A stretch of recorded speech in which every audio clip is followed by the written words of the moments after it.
สบายดีทุกคนยินดีต้อนรับสู่การเรียนการสอนในยุควิธีใหม่เรียกว่า New Normal คอนเซปต์ของอาจารย์แม่น Education for all and free เนาะหมายความว่าการศึกษาเพื่อทุกคนและบ่ได้เสียเงินเนาะมื้อนี้ในครูเอาเคมีม .4 นี่การสอบหาสูตรโมเลกุลอยู่ในบทที่7เนาะแกะบทฝึกหัดข้อที่1จุดประสงค์แม่นเพื่อให้นักเรียนม .4 ม .5 ม .6 ม .7 นักเรียนได้รับ3คู่ผู้ที่เรียนคู่เคมีศิวะสามารถสอบหาสูตรโมเลกุลได้อย่างถูกต้องเนาะเฮามาเบิ่งคำถามข้อที่1จงสอบสูตรโมเลกุลของเหล็กออกซิดผู้ว่ามวลสารของโมเลกุลเท่า160อัตราส่วนด้านมวลสารของเหล็กส่วนไหมวลสารของออกซิเจนเท่ากับ7/3คำถามข้อนี้ค่อนข้างว่ายากอาจารย์เชื่อว่านักเรียนม .4 ม .5 ม .6 ม .7 บางคนก็แก้บ่ได้ถ้าว่านักเรียนเก่งก็น่าจะแก้ได้อยู่ข้อนี้ก่อนอื่นหมดในครูสิอธิบายขั้นตอนให้นักเรียนเบิ่งฟังตั้งใจเบิ่งเด้อก่อนอื่นหมดเฮาสอบหาอัตราส่วนทางด้านมวลสารเพื่อสอบหาสูตรง่ายได้ก่อนสอบเพื่อยังสูตรง่ายได้สูตรง่ายได้แล้วจึงสอบหาสูตรโมเลกุลเฮาก็เอาเหล็กต่อออกซิเจนกระแทกใส่มวลสารที่เพิ่นให้มาหั่นเท่า7ส่วน56หมายความว่าหยังหมายความว่ามวลสารอะตอมของเหล็กเฮาเบิ่งอยู่ไสเฮาเบิ่งอยู่ตารางธาตุหมู่เคมีเนาะแล้วก็ส่วนให้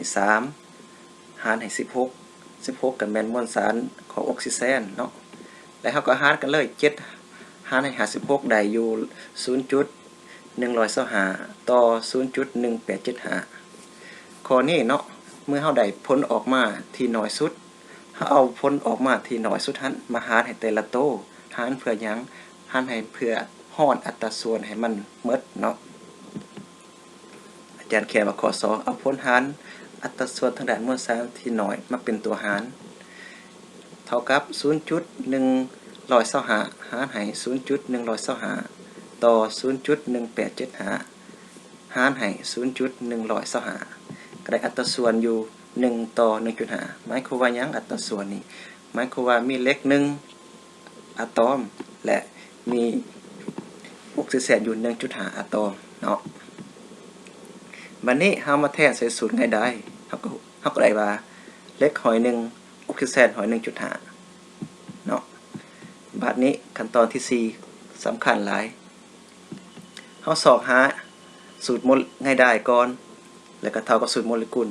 ก่อนสิสอบหาสูตรกันได้นี่เฮาต้องสอบหาค่า n ก่อนค่า n แม่นหยังค่า n แม่นค่าตัวรับที่เพิ่นให้มาเพื่อจะได้สอบหาจำนวนอะตอมมาคูณใส่สูตรง่ายได้เนาะเฮาก็คูณเลยเนาะเท่ากับ56บวกให้16คูณให้ 1.5 หอย n 56หมายถึงมวลสาร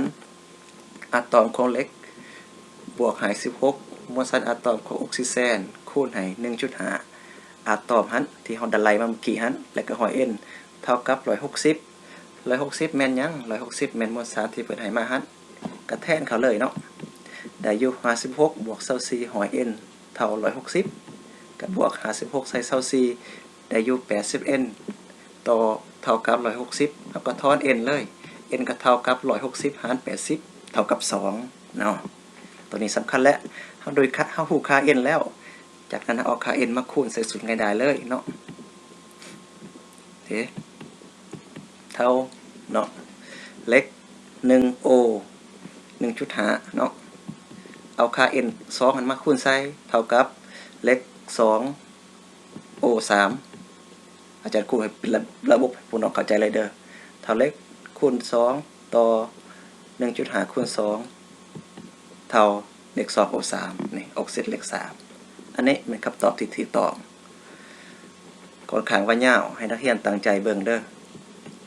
เจ้าขอบใจสำหรับการติดตามชมวิดีโอนี้หวังว่าวิดีโอนี้จะช่วยนักเรียนเก่งสันม .4 ม .5 ม .6 ม .7 นักเรียน3คู่เข้าใจลึกซึ้งในการแก้บทฝึกหัดข้อนี้เนาะ